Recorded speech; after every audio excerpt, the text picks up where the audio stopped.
Every team, every topic, everywhere. This is Believe. Welcome to the Jello Jiggling Podcast. I'm your host, Ryan Ward, and stuff just keeps getting crazier and crazier for the Lakers. Yes, the team is headed in the right direction. Luka Doncic is the future, who you can build around for the next 5 to 10 years if he stays healthy and in shape and all the stuff that people are concerned about now. The future is bright. However, the team did try to acquire their next star center / big with Mark Williams, making a deal with the Charlotte Hornets. What was it, the night before the NBA trade deadline? I think it was like 10 o'clock or 9 or 10, something like that. Late on the Wednesday night. And it seemed like a lot to give up for a guy who hasn't seen the floor much because of injuries over his, I think it was his first 2 or 3 years in the NBA with Charlotte. But, I mean, the guy's talented. He's young. He's talented. He has potential. He'd be a crazy lob threat with Luka, and just it makes the team more all around good, right? He may be not the greatest defender. He's not AD. I mean, nobody's AD when it comes to that department, but seemed like the right thing to do, right? Even though they gave up Dalton Knecht, they gave up first round pick, they gave up Cam Reddish, who I think it didn't really matter. He's just to match salaries or whatever. So they leveraged the future a little bit with Knecht, pushing him out. But initially I was like, okay, well, I don't get this because I didn't know much about Mark Williams. He wasn't on that list of guys that the Lakers were targeting or supposedly targeting before the trade deadline, like Jonas Valanciunas, Nikola Vujacic. I think I butcher his name every time I say it.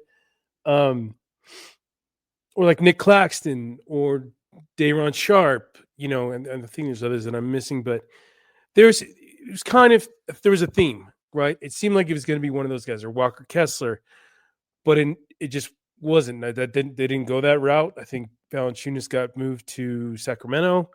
I don't think any of the other guys, Max making an appearance, any of the other guys went anywhere else. I think they all stayed with their team. Like Claxton didn't get moved. Nikola in Chicago didn't get moved. So I think it was just Valanciunas. But whatever. And then madness happens last night. I was on my shift at RotoWire, and the Lakers had just played. Austin Reeves was insane, dropping a career high 45 with LeBron out, Luka's still out. He just led the way. He was incredible. But that all got. I mean, everybody was on a high note. They just beat a good Indiana team. Luka's debut is set for Monday, at least tentatively, which could change because it originally was Saturday, or like they thought it could be Saturday. It's not. It'll probably be tomorrow against Utah. But all of a sudden, this trade just gets rescinded out of nowhere. I mean, all you've seen in the last few days has been trades made official, and even the Lakers made this trade official, which is strange to me because usually when that happens, it's set in stone, and they hold that stuff off, and they don't even talk about the players before they do this official press release. You know what I mean? They send it out to us, the reporters, right? And then we send it out to everybody else. And I was like, okay, cool, it's done deal. We got our guy. And then it just gets rescinded out of nowhere, late on Saturday night after a game. And it's funny because my Lakers Nation colleague Daniel Starkin was at the game, right, in LA against Indiana, and we're preparing like post game, right, so where we transcribe quotes and stuff and tweet them out and just do our thing. And he tells me, he goes, I was like, well, that must have been cool. I was like, what was the atmosphere like? It seems like it's just trending up. Like everybody's getting excited about this team again and yada, yada, yada. He's like, yeah, dude, it's like night and day. He's like, but he did find it weird because JJ Redick was in a bad mood. I'm like, seriously? How the hell can you be in a bad mood after that? Like they pulled out a win without their top guys and Austin just going insane. He's like, I don't know. And then surely enough, a couple hours later, we get the news that this trade was rescinded. So he must have known, or he must have known it was on the edge of getting rescinded, or like there was concerns go throughout the organization or something. Or maybe this is what they've been kind of like, like sitting on this for a couple of days, or like thinking that this could be possible. I mean, that didn't get out there. If anything, everybody was saying, "Oh, these injuries aren't anything to worry about long term with Mark Williams." Well, apparently that's not the case. So whenever a player gets traded, they do a physical to see, if everything's copacetic, if he's ready to play, blah, blah, blah. Especially with a guy like this with a long injury history, you want to make sure that you're not taking on a guy, especially with what they gave up, that is not going to be able to play or is going to be a problem down the line. Well, the red flags galore, apparently, at least that's from the report of Shams Charania, who said, let's see if I can pull it up here. The physical showed multiple issues, sources said. It was not failed due to his back, however. I guess he has a back issue right now. But that's pretty crazy if you think about that. So he's dealing with a back issue right now, which isn't great for any player in the NBA, let alone a 7-footer that's athletic. And he's young. I think he's 22 or 23. He's young. He's just, he just started his career. Multiple issues. That's crazy, man. That's crazy. It makes you wonder what they were thinking going into this deal. Because I think Shams also reported a while ago, when this happened, that Charlotte reached out to LA. And it was there, they initiated talks, and they knew that the Lakers were looking for a big man, and he fit the bill, right? Because they wanted a guy who's essentially, like a Lively, Derek Lively / Gafford that Luka played so well with in Dallas. And this guy was it, at least in their eyes at the time being. But then Charlotte comes out once this is all in the open and goes on Twitter and releases this statement, which is one of the weirdest I think I've ever seen. Okay, here it is, verbatim.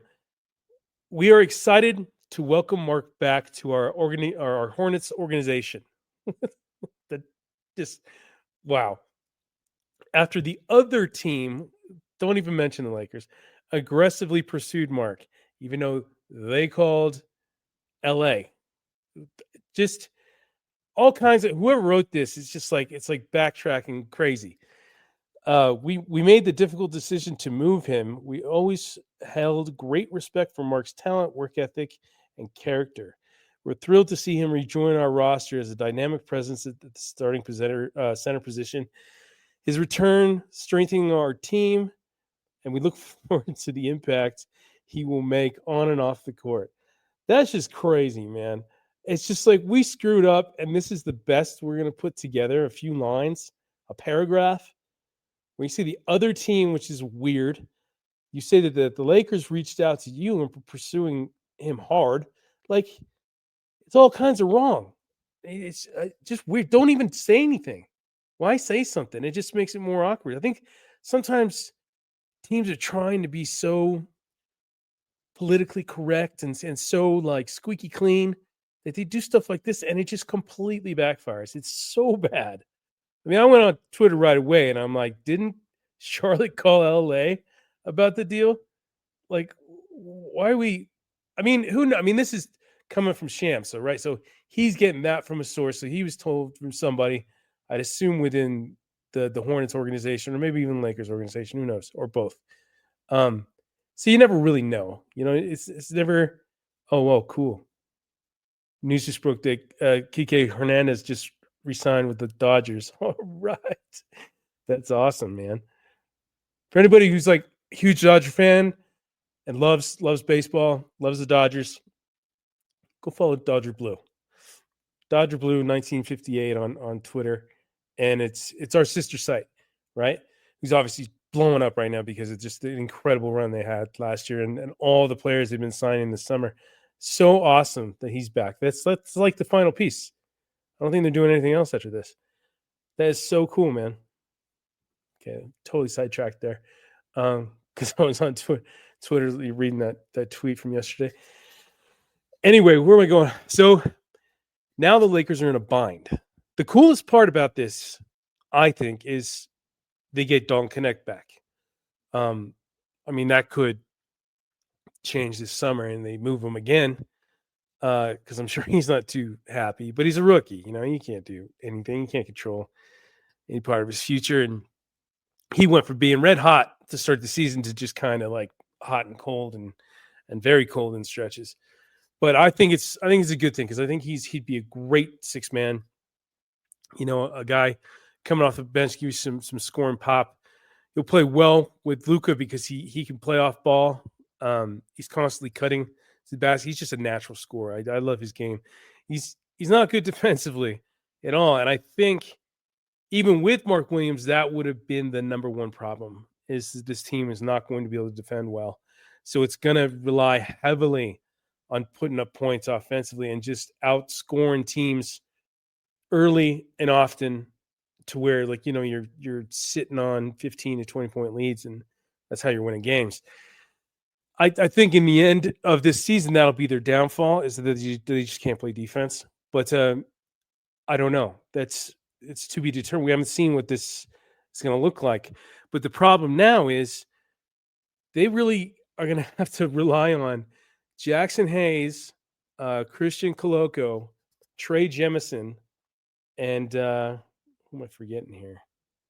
There's another guy who rarely sees the floor. Well, Christian Woods, I mean, it seems like the worst kept secret. That guy's not coming back this season. It's been dead quiet on any kind of update with him. Vando's already been back and played a handful of games, and Christian Woods just still sitting there. You know, I just think he has a chronic knee issue, and it's not getting any better. And I think it could be a matter of time before he's waived. Like they just waive him because this is the last year of his deal. Same goes with Jackson Hayes, I believe. I think they were part of the guys that just opted in for the final year along with D'Lo. But so they got a problem because the defense was already going to be suspect with a guy who's super athletic. So I don't know what's going to happen. They got to go to the buyout market. And since the new apron rules, they're limited to what they can do. They can't take on a guy who makes, I think, 12.8 or more. So if one of those guys gets bought out, they can't touch him, which sucks, which really limits your options. So you're going to get a guy essentially like a journeyman big man who's just hoping for a job, which isn't really going to help you that much unless they get lucky with a guy who just blows up with Luka, right? So I think Daniel Tice was one, but then there was a report that came out he wants to go overseas rather than sign with another NBA team. Who else with the other guys? Mo Bamba keeps getting mentioned. Everybody keeps bringing up the White, but I think that ship has sailed a while ago. So it's tough. I'm not quite sure what they're going to do, but they're going to have to do something, right? I guarantee. My guess is they waive Cam Reddish, right? Oh man, can't even go a half hour. I love these three, but Jesus. I'm guessing they're going to waive Cam Reddish. They're going to get a roster spot, and they're going to sign a guy, or maybe they go the G League route. I don't know. But it's not good. It's not good for the rest of the season. Obviously, Mark Williams was a piece that you have for the next 5 to 10 years, just like Luka. And now this summer, that'll be the number one thing because they can't really do anything the rest of the way. They like I said, their options are limited. They're not good options. So you don't know what you're going to be getting. And whatever you get, I don't think it's going to be much of a game changer, which sucks. Which really sucks. But that's, I mean, we're talking about, poor Lakers and they just got Luka, right? It's whatever. I don't, to be honest with you, I don't really care about the rest of the season. Like, hopefully they, make a run with what they have, and it works out better than what I'm guessing it's going to be like. I don't think it's going to be pretty. I think Luka and LeBron will struggle to figure out how to play with one another. It's going to go one of two ways. They're either going to be inseparable, like where they are just since they think alike on the floor. They play alike. Like Luka's obviously a better shooter, but they're incredible passers. They're just a great all around players, except for on the defensive end. They're both kind of zero in that area. So is Austin Reeves. So that's what makes it so difficult. I mean, your three best ball handlers can't play defense. And you don't have a defensive big in the paint. I mean, Hayes has his moments, but he can't sustain it. And he gets in foul trouble a lot. So what are you going to do? If you don't have a deep bench and you got a guy like that, like that's trouble. That's got trouble written all over it. But I mean, Plank is clever, obviously. So you never know. Maybe he pulls something out of his hat here, and we're like, "Whoa, another genius move! Another brilliant move." And things start to look promising. But I just want to see them play. I just want to see Monday what it's like, and then was it Wednesday? I think they play Utah twice in a row before the All-Star break. Be cool to see them 2 games, before there's a break, and then they get back to work after next weekend. So got about a week after Wednesday's game. I think is it Wednesday? Man, things been so crazy. I'm just kind of like hard to keep up on all this stuff. So Monday, Utah, and then Utah again. Come on, where the hell is it? Yeah, Utah again, but in Utah on Wednesday, and then they don't play again until, ironically, against the Charlotte Hornets on February 19th, next Wednesday. So yeah, it's gonna be a week gap between games, which is nice, kind of for all of us, especially get to digest the 2 games that we're going to watch, and then the 2 games really, which are come one after the other, that I'm really looking forward to, because I might actually be at the one in Denver on February 22nd. I gotta put in a credential request and talk to work about getting the time and stuff. But that'll be cool because Jokic and Luka always love playing against each other and battle it out. And they're such incredible players. It's seeing those 2 and LeBron on the floor at the same time. It's just going to be a trip. And then the big game, February 25th against Dallas. Who knows how long AD is going to be out? I think obviously he's not playing in the All-Star game now because he got hurt in his debut after just looking unstoppable. I think he came, was it 3 assists and 3 rebounds shy of a triple-double, and he didn't even play the whole game because he got hurt with the groin injury, which looked painful. And that can't be something you get back from quickly, but he's going to have a week break, to get back. Hopefully he's back in time for that game. Maybe that's when he does come back. That would suck if he's not back for that game. But that will be an interesting 2-game stretch. And there's some tough games after that. They got Minnesota on the 27th. Clippers in consecutive games, the 28th and March 2nd. So that'll be fun. And there's another tough stretch. New York and Boston.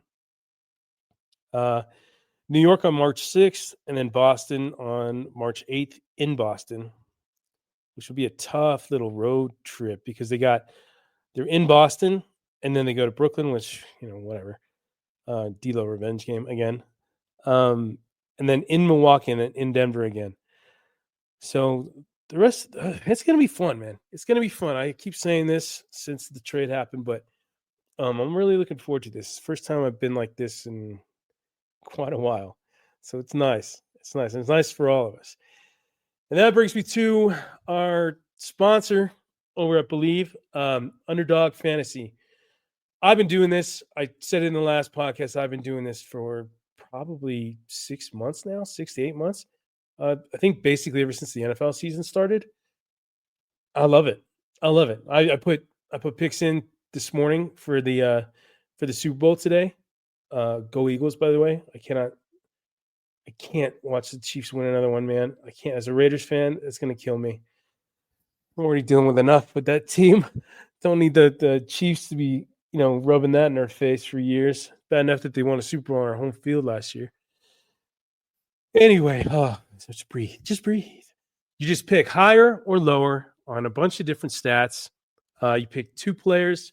Like I always go with 2 players on the Lakers, and then 1 player on the opposing team, and that's how you put these together. They're essentially, well, it just it combines it, and then like your winnings can go up with the more players you put in there, the higher risks that you take, obviously. But it'll be interesting once Luka gets on and see, a double will be something that I'll be putting some dough down on every time, because I think he's pretty solid for a double, points and assists. And he's a decent rebounder too. But yeah, so give it a shot, man. Give it a shot today. I mean, I don't know if you listened to this before the Super Bowl, but if you do, it's a good chance to get going, because I know they got I'm going hard on Barkley, Hurts, and Mahomes. I think it'll be a great game. I hope it'll be a great game. I just want a competitive game. Last year was great against the 49ers. The last time these two teams faced each other the year before that, it was great. So if you go there, you can get up to $1,000 in bonus cash with your first deposit and a free pick on me. Just use the code JIGGLIN, JIGGLIN, and you get that promo. So give it a shot. But I'll come back on here after tomorrow's game. It depends on tomorrow morning or Tuesday morning, and we'll wrap it up, man. We'll look at Luka's first game, see how it goes, the dynamic between him and LeBron. It's going to be a lot to talk about, because I think that defense will come into question if they can't defend anybody. But until then, see ya.